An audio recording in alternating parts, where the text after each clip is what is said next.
Thanks, Daphne. My name is Noah Rabinsky, and I first of all want to thank the Foundation Fighting Blindness for the opportunity to speak with you all tonight. I've been involved with the Foundation for the last 5 years.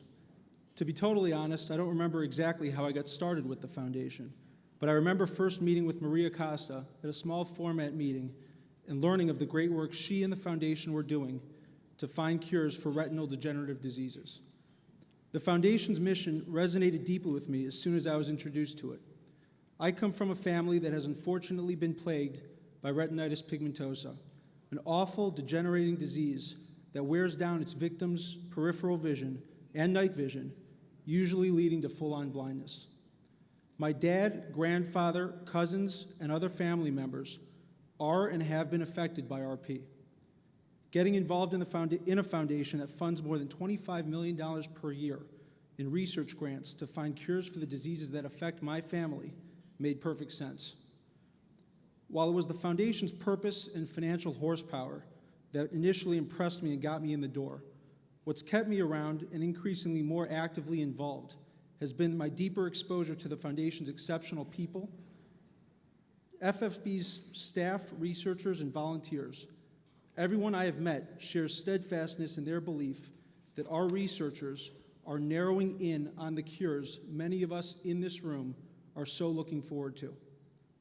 Included in the many people I have met through the Foundation are a number of individuals who are affected by retinal degenerative diseases. As I've met each of them, from Gordon Gund to Brad Manning, my partner in our young leadership effort, to dozens of others, I've noticed a common denominator between them and other affected individuals whom I know well, most notably my dad, who's here tonight.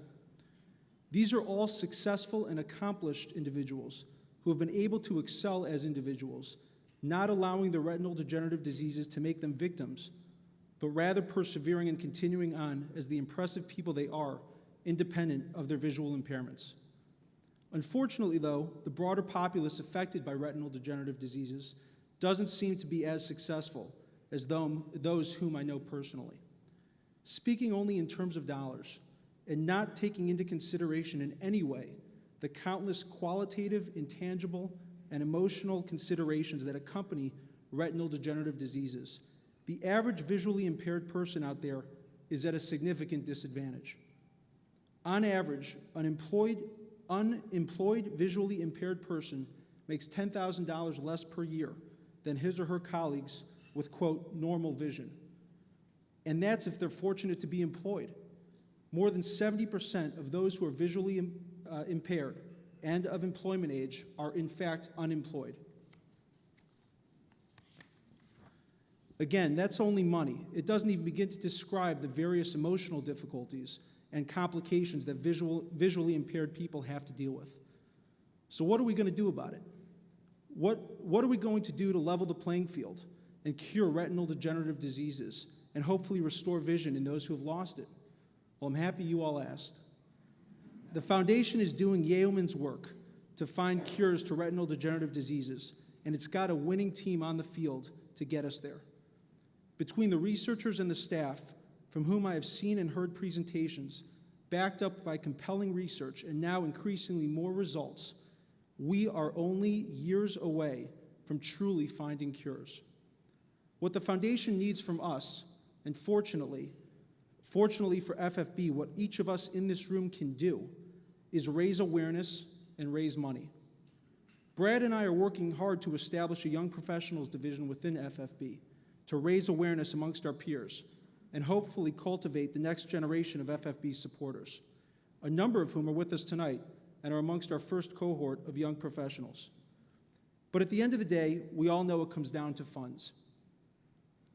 It has been great to hear from so many of our researchers that it isn't ideas they are looking for or hypotheses they are looking to pose, but rather funding to put on that next trial or take their ideas and hypotheses to the finish line.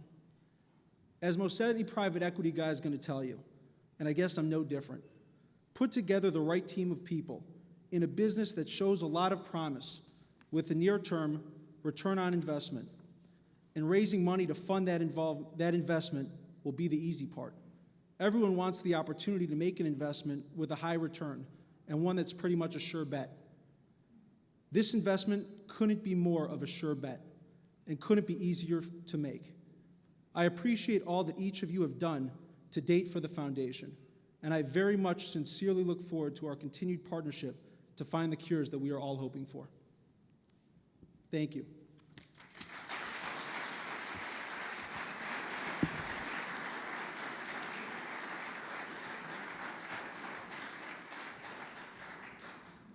I'm very humbled and honored to be here today. I'm really grateful to everybody in the room. As Noah mentioned, I work in the Young Professional Organization with him, and I care about this foundation quite a bit. I have a lot of close friends associated with the foundation. I have a lot of friends affected with eye disease, but most selfishly, I'm involved because my younger brother and I both have a disease called Stargardt's disease. Stargardt's disease is a genetic degenerative disease.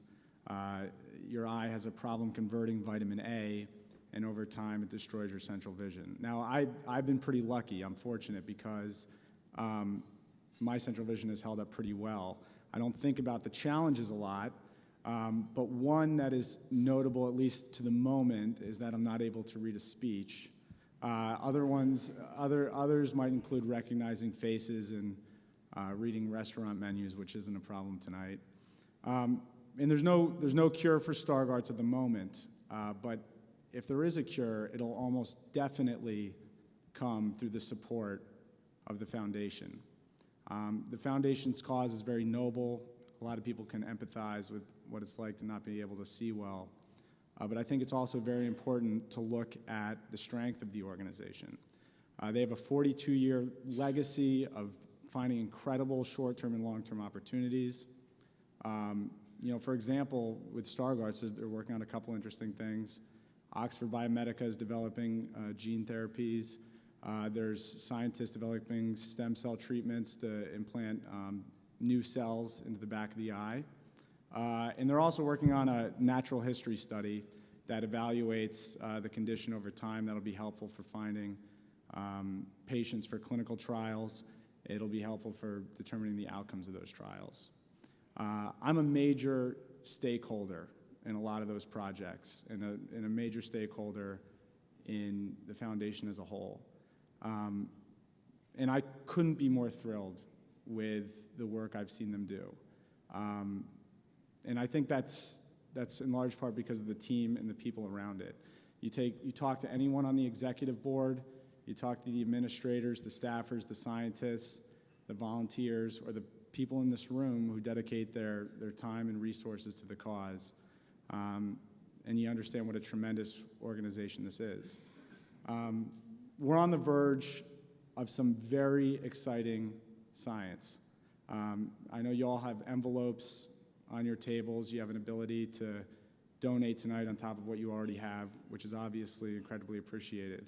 And I think now is probably one of the most interesting times to be involved with an organization like this because it's becoming less and less theoretical and more about the execution and the dollars. In a few years, there will be additional cures for eye disease. I could be standing up here with a very short scripted speech that I can read next time, but this is a reality, and obviously I appreciate everything that everyone has done, and I think we've had a tremendous evening tonight. I wish you all the best. I hope you have a nice rest of the evening. Thank you.